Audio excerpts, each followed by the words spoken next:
Dust అనేది ప్రమాదకరం. ఎందుకంటే ఆ పిల్లర్స్ని తినేస్తుంది, లోపల రాడ్లను కూడా తినేస్తుంది. ఇంత పెద్ద బిల్డింగు ఆ పిల్లర్స్ దెబ్బతిన్నదనుకో మొత్తం బిల్డింగ్కే ప్రమాదం.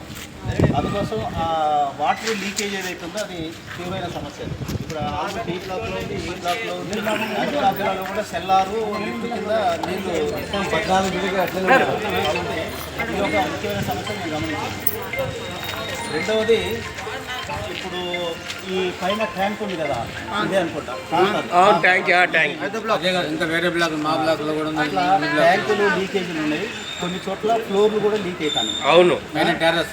కాబట్టి బిల్డింగ్లో ఎక్కడెక్కడ లీకులు అవుతున్నాయో ఆ లీకులన్నిటి కూడా చేయాలి. అది ఎవరు చేయాలి అన్నప్పుడు ఒకటి బిల్డర్ చేయాలి, లేదు అంటే కలెక్టరే వచ్చి మన మేడ్చల్ జిల్లా కలెక్టరు ఆయన చేయాలి. సో ఇది ముఖ్యమైన పని. ఇప్పుడు మీ దగ్గరికి సంబంధించింది గ్రౌండ్ వాటర్ వచ్చేది, తర్వాత ఊట వచ్చేది, తర్వాత సీపేజీలు అంటే లీకేజీలు ఎక్కడెక్కడ ఉన్నాయో ఆ లీకేజీలన్నీ చేయాలి. కొన్ని చోట్ల ఇట్లా పట్టుకుంటూనే పోతుంది, డస్ట్తో పెట్టినట్టున్నాయి. అయ్యి ఇప్పటికే మీకు అంతా చూసు మూలలన్నీ ఎగిరిపోయినాయి కాబట్టి ఇట్లాంటివన్నీ ఉన్నాయి. కాబట్టి ఎక్కడెక్కడ బిల్డింగ్లో డ్యామేజీలు ఉన్నాయో లీకేజీలు ఉన్నాయో అన్నీ సరి చేయాలనేది ఒక ముఖ్యమైన విషయం. రెండవది ఏంటంటే, మనకి ఇక్కడ నీళ్లు కూడా సఫిషియెంట్గా రావట్లేదని చెప్తున్నారు. మనకి నీళ్ళు ఎన్ని అవసరమో అన్ని నీళ్ళు రావట్లేదు. కాబట్టి ఆ నీళ్ళు కూడా పెంచాలి. ఇటు చూడండి, ఇప్పుడు నీళ్ళ సౌకర్యం ఒకటి పెంచాలండి. మూడవది, మాకు ఇక్కడ కనబడ్డటువంటిది ఇప్పుడు అందరికీ బస్ సౌకర్యం సంబంధించింది ఒకటి అడిగారు. పొద్దున 2 ట్రిప్పులు, సాయంత్రం 2 ట్రిప్పులు వస్తున్నాయి అన్నారు. కాబట్టి అది కూడా రాసుకున్నాం. ఆ బస్సులకు సంబంధించింది దానికి డిపో మేనేజర్తో మేము మాట్లాడితే ఇక్కడి నుంచి జేఎన్టీయూకి ఏముంటే ఆయన ఏం చేస్తాడు, ఇదంతా తిప్పుకొని వస్తాం. మేము మాట్లాడే చెప్దాం. ఇక్కడ నుంచి ప్రైతి నగర్ మీకు వెళ్ళిపోతే ప్రైతి నగర్ కూడా అక్కడ ఎక్కుతారు. కాబట్టి జేఎన్టీకి వెళ్ళిపోవచ్చు. అయితే జేఎన్టీ కూడా ట్రాఫిక్ ఉన్నది కాబట్టి దాంతో బస్సు రావద్దు అనేది ఏమైనా అనుకున్నారేమో తెలియదు. సో అదొకటి బస్సు సౌకర్యం, రవాణా సౌకర్యం, బతుకు తెరువుకు అదే కదా మెయిన్. పిల్లలు పోవాలన్నా బతుకు తెరువుకైనా రవాణా అనేది ముఖ్యమైనది. కాబట్టి ఆ రవాణాకు సంబంధించింది ఆర్టీసీ వాళ్ళతో మాట్లాడి ఆ బస్సులు వచ్చి చేసుకోవాలి. తర్వాత బదమర్చి ఇప్పుడు ఇక్కడ 1400 అవతల 1000 మొత్తం 2400 ఇళ్ళు ఉన్నాయి. ఈ 2400కి రేషన్ షాపు లేదు. ఒకటి ప్రైమరీ హెల్త్ సెంటర్ అంటే ఆరోగ్య హాస్పిటల్ సౌకర్యం ఒకటి, తర్వాత స్కూల్ సౌకర్యం ఒకటి, ఇవన్నీ రావాలి. బస్ సౌకర్యం ఒకటి, ఇది రావాలి. సో ఈ అన్నిటి కోసం ఏంటంటే మేము నిన్న రాంపల్లి డబుల్ బెడ్రూమ్ పోయి వచ్చాం. తర్వాత అహ్మద్ కూడా ఉన్నది కదా, జవహర్ నగర్ డంపింగ్ యార్డ్ పక్కనే కట్టారు.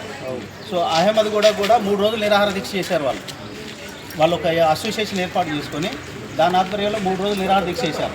దానికి మమ్మల్ని మద్దతుగా రమ్మన్నారు. మేము కూడా వెళ్ళి మాట్లాడాం, వాళ్ళకి మద్దతుగా ఉన్నాం. ఈరోజు సిపిఎం పార్టీ నాయకత్వంలో మేడ్చల్ జిల్లాలో ఉన్నటువంటి డబుల్ బెడ్రూమ్ ఇళ్ళు ఎక్కడైతే ఉన్నాయో అన్నీ కూడా సిపిఎం పార్టీ దగ్గరికి వెళ్ళి చూసి ప్రజలతో మాట్లాడి ఒక ప్రోగ్రాంను చేపట్టడం జరిగింది. అందులో భాగంగానే మన నిజాంపేట్ మున్సిపల్ కార్పొరేషన్లో ఉన్నటువంటి డబుల్ బెడ్రూమ్ ఇళ్ళు అయితే ఎక్కడైతే ఉన్నాయో డంపింగ్ యార్డు పక్కనే ఉందండి.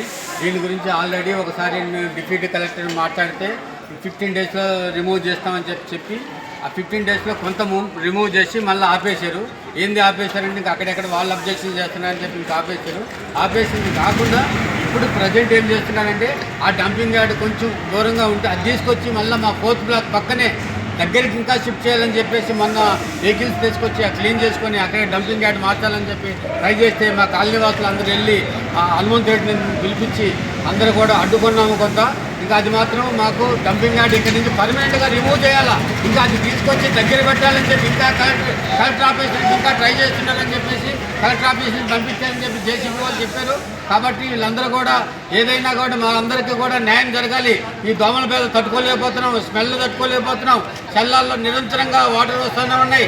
సమ్మర్ లేదు, వర్షం లేదు, చలికాలం లేదు, ఎనీ టైం వాటర్ వస్తూనే ఉన్నాయి. మోటార్లు పెట్టాము, ఆ మోటార్లు రిపేర్ అయిపోయి లోపల చల్లారి మొత్తం 4 ఫీట్లు 3 ఫీట్లు నిండిపోతుంది. కాబట్టి దీన్ని ఎవరు కూడా పట్టించుకోలేకపోతున్నారు. గవర్నమెంట్కి ఆల్రెడీ మేము కలెక్టర్ ఆఫీస్లో ఇచ్చాము, ఎంఆర్ఓ ఆఫీస్లో ఇచ్చాము, తర్వాత ఎమ్మెల్యేకి ఇచ్చాము, ఎంపీకి ఇచ్చాము. వీళ్ళందరికీ మేము లెటర్లు కూడా సబ్మిట్ చేసాము. చివరికి కలెక్టర్ సీఎం ఆఫీస్కి కూడా మేము లెటర్ పంపించాము. అయినా కూడా దాన్ని ఎవరు కూడా ప్రాబ్లం సాల్వ్ చేయలేదు. అక్కడికి కలెక్టరు అధికారులందరినీ తీసుకొచ్చి నిన్న మధ్యాహ్నం పూట తర్వాత వచ్చాడు. మొత్తం అన్ని బ్లాకులు తిరిగాడు. అక్కడ మున్సిపల్ వాళ్ళు కూడా చెత్తకు రావట్లేదంటే ఎమ్మటే మున్సిపల్ వాళ్ళకి చెప్పేశాడు చెత్త డంపింగ్ అంతా మొత్తం తీసేయాలని చెప్పేసి. తర్వాత ఒక దగ్గర స్టోరు నీళ్లు నిలుస్తున్నాయి, దాన్ని కూడా క్లియర్ చేయాలన్నాడు. తర్వాత వాళ్ళకి గుడి కావాలంటే గుడి, తర్వాత ఒక మసీదు, ఒక చర్చ్, ఈ 3 శాంక్షన్ చేశాడు. తర్వాత వాళ్ళకి చనిపోయినప్పుడు గ్రేవ్ యార్డ్ ఉండాలి కదా, వాళ్ళకి మీకు ఎక్కడుందో తెలియదు. 25వ తారీఖు నాడు కలెక్టర్ గారికి ఇవ్వాలని చెప్పేసి నా దృష్టిలోకి మేడ్చల్ మల్కాజ్గిరి జిల్లా కార్యదర్శి ఈ సత్యం గారు హాజరయ్యారు. ఈ సమస్యలు దాంతో పాటుగా ప్రగతి నగర్ 3వ డివిజన్ కార్పొరేటర్ మాచిపల్లి మండల కార్యదర్శి సిపిఎం పార్టీ మండల కార్యదర్శి బి వెంకటరామయ్య గారు కూడా ఉన్నారు. అట్లాగే మిగతా సిపిఎం పార్టీ నాయకులు కూడా హాజరయ్యారు. ఈ విషయాల మీద సిపిఎం పార్టీ మేడ్చల్ మల్కాజ్గిరి జిల్లా కార్యదర్శి సత్యం గారు మాట్లాడుతున్నారు. ఇప్పుడు ఇక్కడ వాటర్ ఉంది సార్, ఇంతవరకు వాటర్ ఉంది. మీకు పైకి చెప్పేసి సార్ లిఫ్ట్లో